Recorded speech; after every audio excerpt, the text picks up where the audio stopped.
ہوتی ہے۔ عارف رومی کہتے ہیں ایک چرواہا تھا، چرواہ سمجھتے ہیں، بکریاں بھیڑیں چرانے والا۔ چروائے لوگ کتنے پڑھے لکھے ہوتے ہیں آپ جانتے ہیں؟ پڑھا لکھا نہیں ہوتا تبھی تو چرواہا بنتا ہے، اگر پڑھا لکھا ہو تو پھر وہ تو کسی اسکول میں پڑھائے گا نا، وہ کسی اسٹیج پہ تقریر کرے، وہ کچھ نہیں پڑھا ہوتا، اس لیے عام طور پہ چرواہا زیادہ تر ایسے ہی ہوتا ہے۔ اگر کوئی بندہ اپنے علم کو چھپانے کے لیے چرواہا بن گیا ہو تو ایک الگ بات ہے، وہ چند لوگ ہیں جو انگلی پہ، اکثریت کی بات ہوتی ہے نا۔ وہ چرواہا گاؤں، ادھر کے گاؤں میں رہتا تھا، ادھر کے گاؤں میں بکریاں چرانے آتا تھا۔ عارف رومی کہتے ہیں وہ بکریوں کو کشتی میں رکھ کے لاتا تھا اس طرف کی چراگاہ کے لیے، وہ سوچتا تھا کہ کوئی ایسا بندہ مل جائے کہ کشتی سے نجات دے دے، کشتی سے نجات مل جائے۔ اس نے پکڑ لیا ایک خطیب صاحب کو، کوئی مقرر صاحب تھے، انہوں نے کہا بابا اتنی محنت سے بکریاں ادھر سے ادھر لاتے ہیں، ذرا کچھ نجات کا سامان کر دو، ایسا کر دو کہ کشتی کی حاجت ختم ہو جائے۔ یہ تو لایانی سوال تھا، فضول سا سوال تھا، کوئی بھی کسی سے پوچھے گا تو دامن ہی جھاڑے گا آدمی۔ کچھ لوگ ایسے ہوتے ہیں نا، سوال پہ سوال کرتے تو آدمی دامن ہی جھاڑتا ہے۔ وہ چرواہے نے کہا اس خطیب صاحب سے کہ حضرت کوئی مسئلہ حل کر دیجئے، کشتی کا قصہ ختم ہو جائے۔ وہ سوچا یہ بڈھے کو، ان پڑھ کو سمجھانا آسان نہیں ہے، دامن سمیٹنا ہے، جھاڑنا ہے، ایک جملہ کہہ کے بھاگ جاؤ یہاں سے، ہٹ جاؤ۔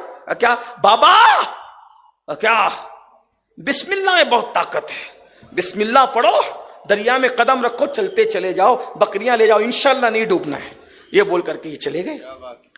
اب وہ کسان، وہ چرواہ تو تھا لیکن قدرت نے اس کے دل کو یقین کی دولت سے منور کر دیا تھا۔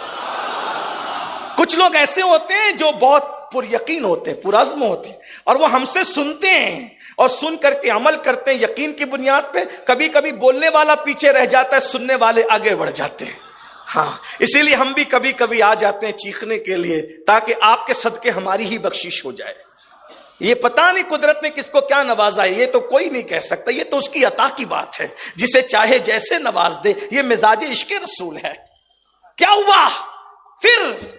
بڑے میاں خوش ہو گئے، روزانہ کے 2 درہم بچے۔ کتنا اچھا خطیب تھا کہ ایک چیز بتا کر کے پیسے بچا گیا۔ اب جیسے ہی آئے، شام کو بسم اللہ پڑھی، آگے چرواہا چلا، پیچھے بکریاں چلی، پار ہو گئے۔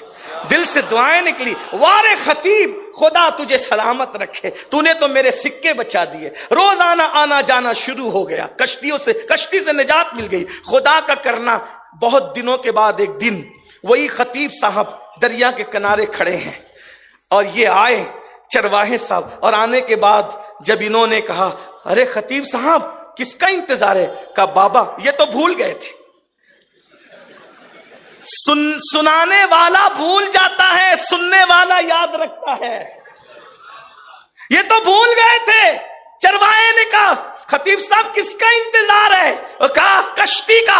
ارے کشتی کیوں، آپ ہی نے تو عمل بتایا، بسم اللہ پڑھو نکل جاؤ، دیکھو ہم کیسے جاتے ہیں۔ بسم اللہ پڑھا، آگے چرواہا چلا، پیچھے بکریاں چلی، سب گزر گئے۔ یہ خطیب صاحب ٹکٹکی باندھ کر دیکھتے کھڑے رہ گئے۔ تو چرواہے نے کہا رکو ہم ابھی آتے ہیں، ہاتھ پکڑا، بسم اللہ پڑھو مولوی صاحب، بسم اللہ پڑھا، لیکن بہرحال ڈوب گیا، اس کا ہاتھ پکڑنا بھی بچا نہ سکا۔ اللہ اکبر، کہا حضرت حیرت ہے، آپ کے بتانے پر ہم نے عمل کیا، ہم چلتے چلے آپ ڈوب گئے۔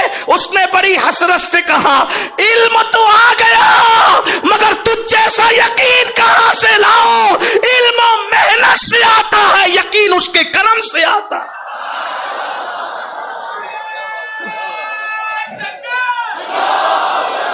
یقین محکم، عمل پہ ہم، محبت فاتح عالم، جہاد زندگانی میں ہے یہ مردوں کی شمشیر۔ اگر آج بھی یقین سے تم سورہ فاتحہ پڑھ دو تو بیمار کو شفا مل جائے۔ اگر آج بھی تم آیت الکرسی یقین سے پڑھو، تمہارے گھر میں چوری، وہ یقین پیدا کرو، یقین جو صدیق و سراقہ کے پاس تھا، جو عمر و حیدر کے پاس تھا، جو بلال و اویس کے پاس تھا، اور اسی کا نام ایمان ہے، اس لیے کہ قرآن اسی کو ایمان قرار دیتا ہے۔ اللہ ارشاد فرماتا ہے، اللہ ارشاد فرماتا ہے، اور جب ان سے کہا جاتا ہے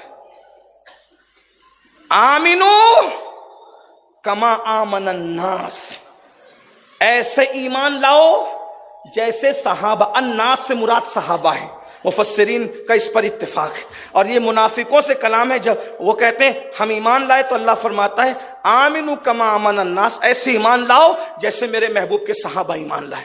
صحابہ والا ایمان چاہیے، اور جب تک وہ ایمان نہیں ہے تب تک نجات نہیں ہے. تو ویسا ایمان لوگ چھیننا چاہتے ہیں. حضور سے یقین کمزور کر رہے ہیں، اللہ سے یقین کمزور کر رہے ہیں.